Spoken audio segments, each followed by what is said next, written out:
Pour ce qui est de mes influences, je crois que ça vient du père. Mon père est quelqu'un qui n'avait pas eu la chance d'aller à l'école. Et ma mère, pareil, c'était pratiquement, il faut le dire, des analphabètes. Et ces gens-là ont élevé 8 enfants et nous sommes au moins 8 bacheliers. Quand le premier fils a eu son bac, ça a été la fête. Et les influences, c'est quoi? Je crois que c'est pas dans l'instruction forcément, c'est dans la perception, dans les mots, dans l'affection aussi qui est donnée par un père et par une mère. Cette envie de savoir, de connaître, de comprendre le monde et de vouloir dire, aller chercher dans le livre ce que moi je n'ai pas eu parce que je sens que je suis boiteux, je n'ai pas eu ça.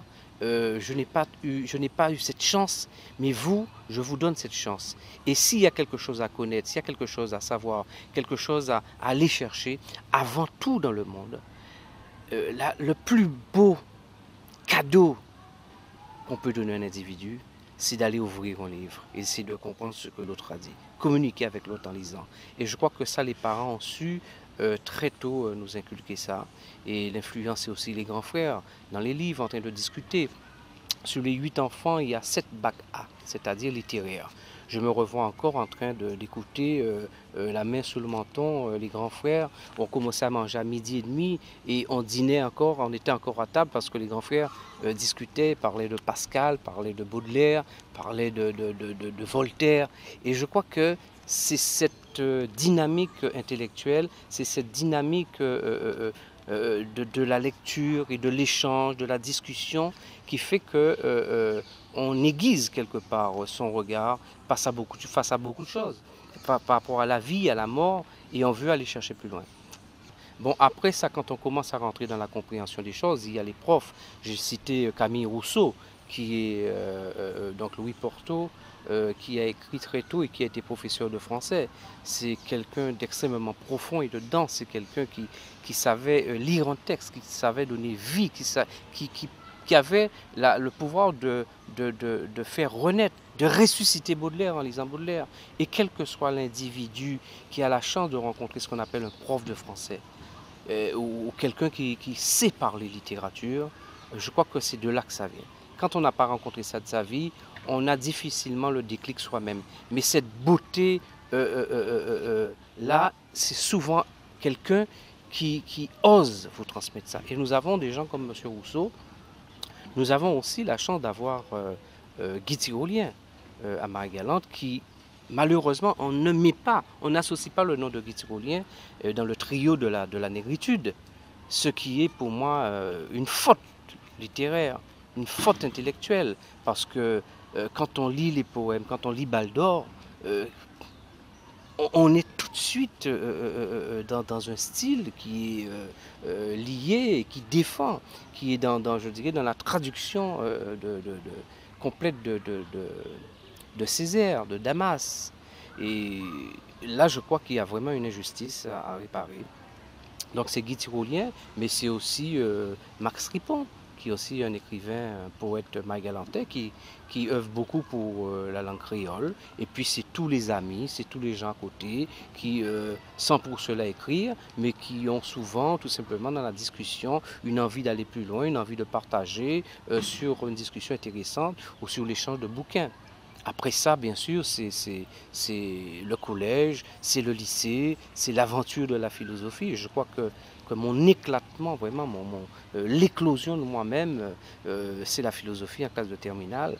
Et d'ailleurs, je dis que c'est une faute aussi là, monumentale, de vouloir permettre à un individu seulement dans une année de terminale d'aborder la philosophie. Je pense que dès la seconde, on aurait dû aborder des notions, appeler ça comme on veut, mais on ne peut pas passer son existence, quelle que soit l'orientation, la matière, ce qu'on voudrait faire comme spécialité, mais faire essentiellement un an de philosophie. Ce n'est pas possible. C'est l'année de terminale et marque tout le monde par rapport justement à certains auteurs et grâce tout simplement à la philosophie.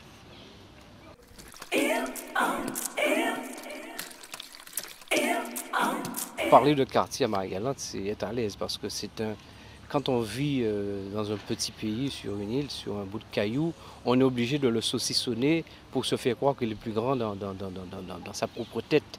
Et nous avions divisé donc Grandbourg à l'époque en allées, l'allée des Poiriers, l'allée Poirier, l'allée Mango, l'allée ceci, l'allée cela. Oui, c'est la capitale, mais en même temps un petit village. Bon, à l'époque encore, je me souviens quand j'avais 10, 15 ans, il y avait du monde, il y avait une activité. Mon père m'a parlé de Marie-Galante, à l'époque il y avait 30 000 habitants. Maintenant c'est 8 000 habitants. C'est un pays où on a l'impression qui s'est vidé, qui s'est complètement dévidé.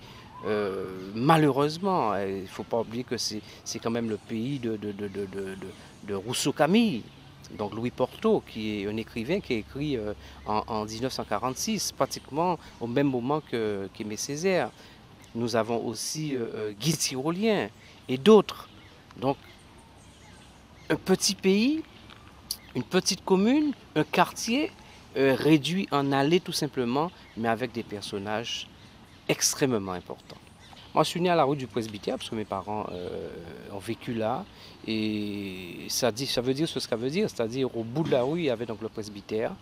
Pas très loin l'église. Donc, on se réveillait, on s'endormait avec la cloche de l'église, avec une étroite, je dirais aussi, collaboration avec les prêtres qui se succédaient. Notamment, j'ai connu le père Surgan. C'est des gens qui ont marqué le père Autret, le père Michel, le prêtre à Grandbourg de Marie-Galante, à Marie-Galante tout court, les prêtres en général dans chaque paroisse, c'était des personnalités, c'est des gens qui faisaient partie de la famille. Qui, dès qu'il y avait un deuil, dès qu'il y avait une naissance, dès qu'il y avait un chaud d'eau à boire, les prêtres étaient là.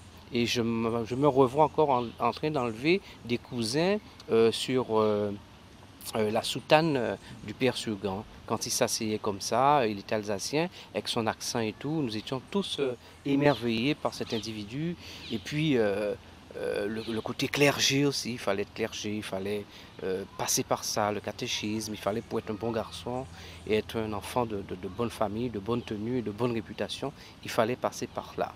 Donc le quartier, c'était l'église, c'était la mer pas très loin, puisque sur une île, c'est toujours tout près, l'appontement de Grandbourg, et puis les amis tout autour. Et dans cette ambiance, chacun délimitait son quartier de manière à se donner l'impression qu'il possédait quelque chose. Mais enfin, nous ne possédions rien, c'est l'île qui nous possédait, et qui nous possède toujours d'ailleurs.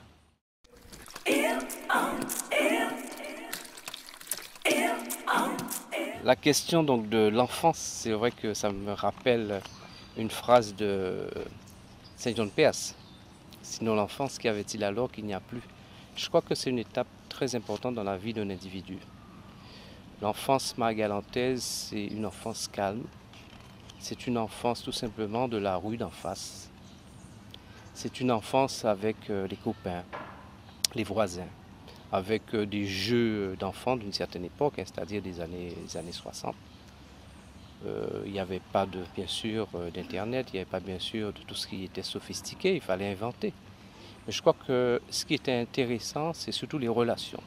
C'est-à-dire que la notion d'amis, la notion de fraternité, l'échange, la communication avec l'autre se faisait autour du sport, autour du théâtre, autour tout ce qui était associatif. Mais particulièrement le sport, parce qu'à Marie-Galante, dès cette époque, il faut savoir qu'il n'y avait pas tellement de possibilités. Donc on se réunissait autour du sport, du foot, qui pendant très longtemps, qui a permis justement de former l'individu du point de vue physique, mais aussi du point de vue mental, parce que c'était tout le temps des petites guerres et des compétitions internes avec les amis. Une enfance vis-à-vis des parents aussi, je crois que c'est important, aux familles nombreuses. Souvent à Marie-Galante, on retrouve parfois 16 enfants. Nous étions 8. J'ai la chance d'être l'avant-dernier, ce qui fait que j'ai eu des grands frères. On est 6 garçons, donc 2 filles, et je suis l'avant-dernier. Ce qui fait que je suis donc arrivé à un moment où les autres avaient déjà connu pas mal de choses et j'ai pu profiter et des parents et aussi des grands frères. J'ai eu un père blanc marie-galantais issu venant donc bien sûr la famille Leclerc est là depuis 1665. Et du côté de ma mère, donc le côté congolais, qui est la petite fille d'un Congolais qui est venu sous contrat. Ce qui fait que mon père ayant eu des enfants très tard, a eu son premier enfant à 46 ans, donc il m'a eu à 56 ans. Donc j'ai une relation à 20 ans, quand j'avais 20 ans, avec un homme qui était plus qu'un grand-père qu'un père, ce qui m'a toujours donné un certain don pour discuter avec les gens, les personnes âgées. Des gens avec qui d'ailleurs je tire beaucoup de connaissances, beaucoup d'affection, parce que la maturité, l'expérience, l'âge fait qu'un individu transmet et communique mieux arrivé à un certain âge, contrairement lorsqu'on est jeune, on est sur un terrain de rivalité. Donc ça m'a donné une perception aussi de la vieillesse. J'ai vu partir mes parents très jeunes, ma mère est partie dans mes bras et ça m'a aussi permis d'écrire tout simplement. C'est la mort de ma mère, c'est à partir de ce déclic en 99 que je décide réellement d'écrire et que les choses commencent à sortir. Donc l'enfance, les parents, les amis, mais aussi donc les frères, les sœurs, mais aussi beaucoup d'amour. C'est-à-dire des parents qui sont prêts à rester sans manger pour les enfants, pour 8 enfants. Où on a l'impression réellement la mère continue à porter dans son ventre tous ses enfants. Et je crois que ça c'est très important parce qu'on ne peut donner que ce qu'on a eu. Et c'est la tragédie peut-être de notre siècle aujourd'hui. Aime-t-on réellement les enfants que nous portons? Aime-t-on réellement les enfants que nous mettons au monde? Sommes-nous là pour les suivre?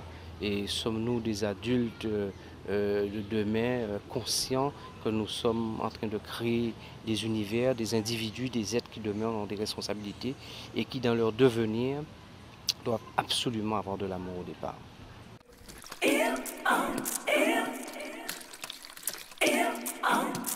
Alors en ce qui concerne l'œuvre, je l'ai dit, hein, en 99, je perds donc ma mère, j'avais déjà perdu mon père en 88, mais là il y a un déclic comme une renaissance parce que tout simplement je découvre et j'assiste, je dirais, impuissant un petit peu à cette scène. Et de là au moment où je me rends compte, je me dis mais elle est morte maman. Et je me rends compte qu'elle ne respire plus. Je me rends compte en moi-même que la dépouille, c'est-à-dire qui est là, ce n'est plus ma mère. Et c'est là que j'ai eu vraiment, pas l'impression, mais la vérité vraiment que le corps est le corps, l'esprit est l'esprit.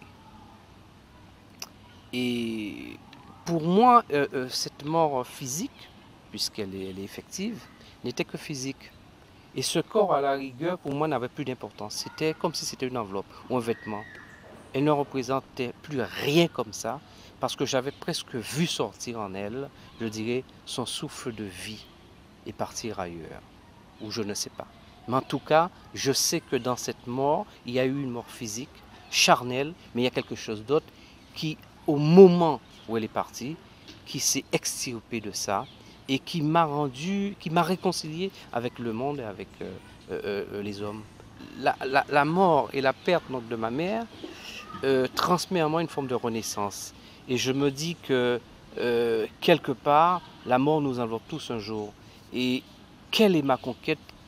Quelle est l'arme de guerre efficace puis-je avoir pour tuer la mort? Et c'est à ce moment-là que j'écris un recueil de poésie qui s'intitule Un visage dans la mer. Et c'est la première fois où je me jette à l'eau.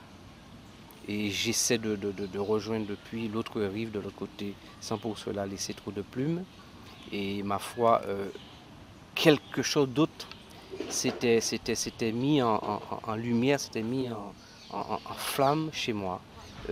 L'envie de m'éterniser, l'envie de résister et d'être par-delà le temps et des éthers, comme dit Baudelaire, pour au moins laisser quelque chose. Pas une maison, pas un bien matériel, mais laisser une écriture pour que quelqu'un d'autre, dans des temps infinis, puisse me lire et me permet de revivre ne serait-ce que par l'esprit, parce qu'on sera toujours en communication et en échange, même au-delà de la vie et de la mort et du temps et de l'espace. Spontanément, je crois que la poésie s'est imposée à moi, parce qu'on ne calcule pas.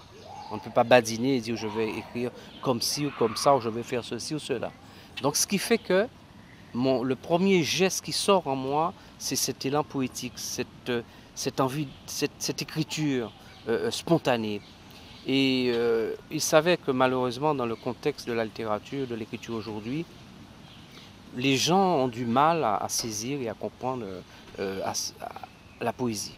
En plus, le slam est venu, tout le monde a l'impression que tout le monde est capable de faire de la poésie, et tout le monde ne comprend pas toujours la poésie. Donc, il y a, pour dire les choses et se faire comprendre dans mon envie d'écriture et de communication, il fallait absolument, par rapport à ce que j'avais à dire, passer un cap.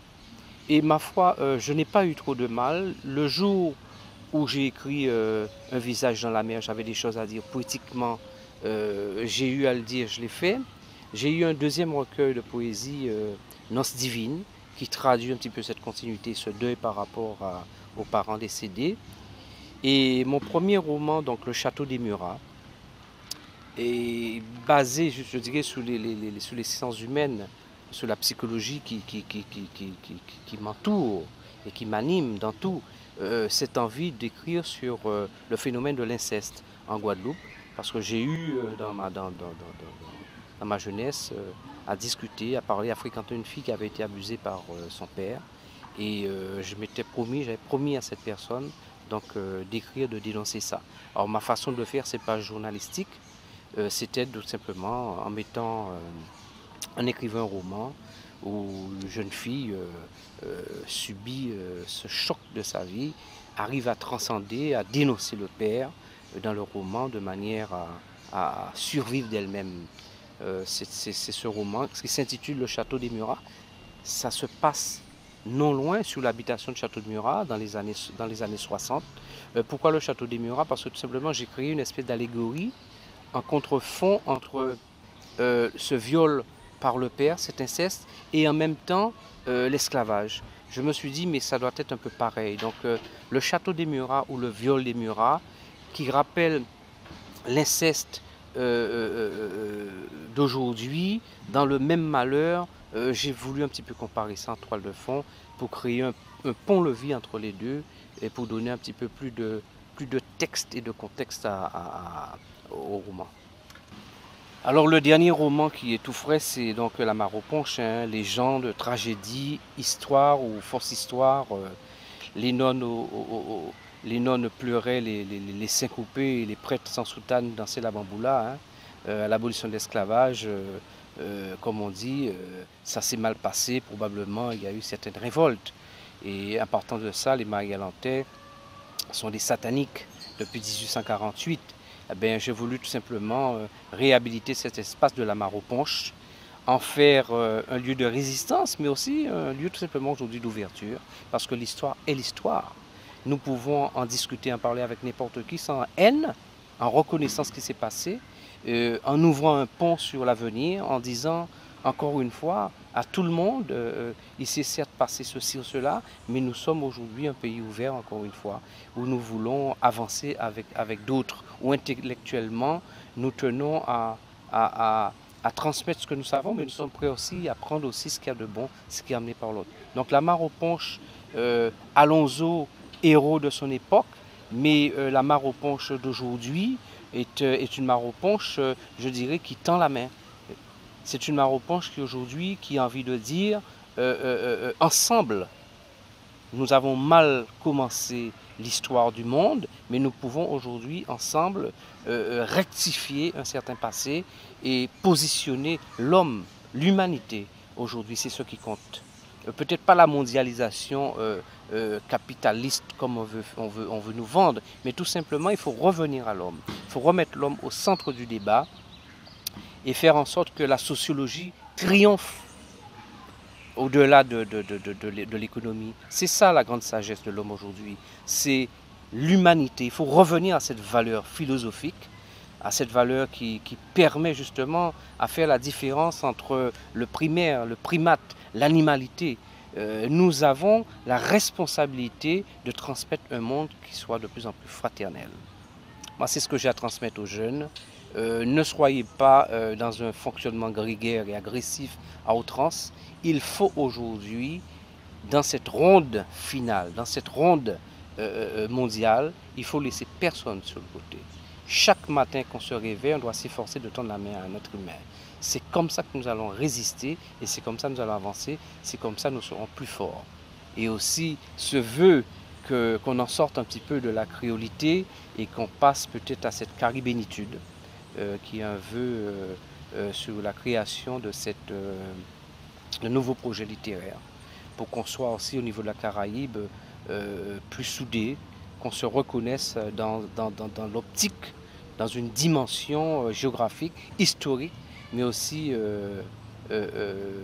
dans notre espoir apporté, dans notre jeu apporté au reste du monde. La Caraïbe doit s'unir, nous devons être plus forts ensemble pour permettre au monde d'avancer.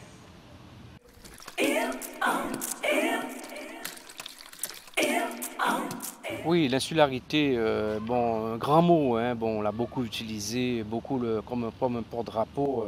À Marie-Galante, forcément, nous, on a une triple insularité. D'abord par rapport à la mère patrie, parce que on est français, et puis encore, archipel guadeloupéen, Marie-Galante, les îles du Sud, par rapport à la Guadeloupe. Donc, triple insularité, on se débat depuis maintenant en France, il faut prendre le bateau, tout ce qu'il y a fait, il faut venir en Guadeloupe, et il faut partir en France aussi pour le reste. Ce qui fait que une complication pour vraiment, il faut faire sortir l'instinct de survie avec cette triple insularité qui jusqu'à aujourd'hui fait un petit peu, je dirais, le malheur de Marie-Galante, puisqu'on est tributaire de tout le monde, tributaire de tout, et on doit quand même vivre et survivre.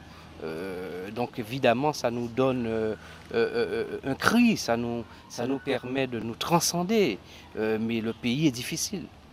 Le pays de Marie-Galante aujourd'hui vit mal, va très mal, et on voit année après année une déliquescence, une décadence totale avec la fuite des Marie-Galantais, et je crois qu'il faut tirer la sonnette d'alarme.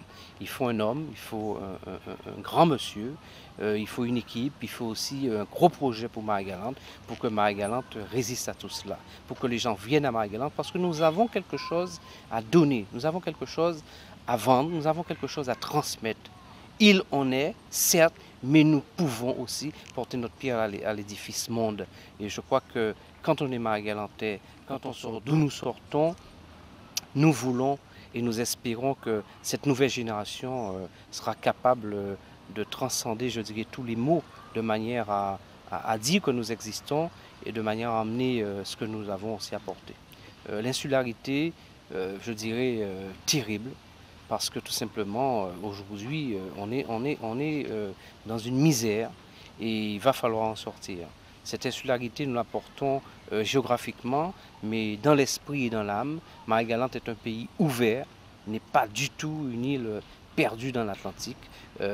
C'est une île qui ouvre les bras, c'est une île qui aime l'autre, touristiquement, il faut le dire, et humainement, intellectuellement, nous sommes un pays où nous voulons absolument communiquer, collaborer avec l'autre, avec tous les autres, parce que le monde d'aujourd'hui n'est pas l'autarcie, le monde d'aujourd'hui n'est pas la résistance pour la résistance, nous sommes là pour échanger avec l'autre.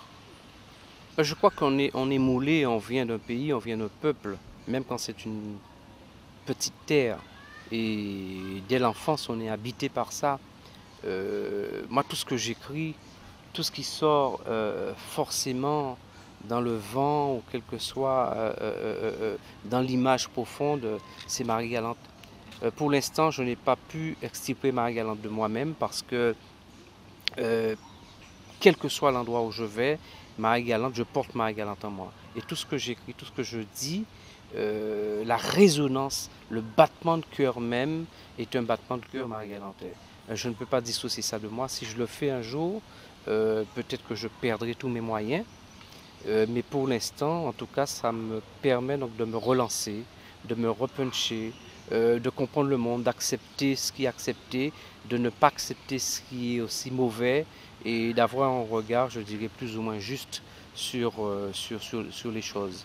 Mais Marie-Galantais, je suis, Marie-Galantais, je reste, et je resterai toujours comme une terre, je dirais, comme une marque indélébile, mais fier de l'avoir dans le cœur, dans l'esprit, dans la tête et partout où je peux avoir cette marque.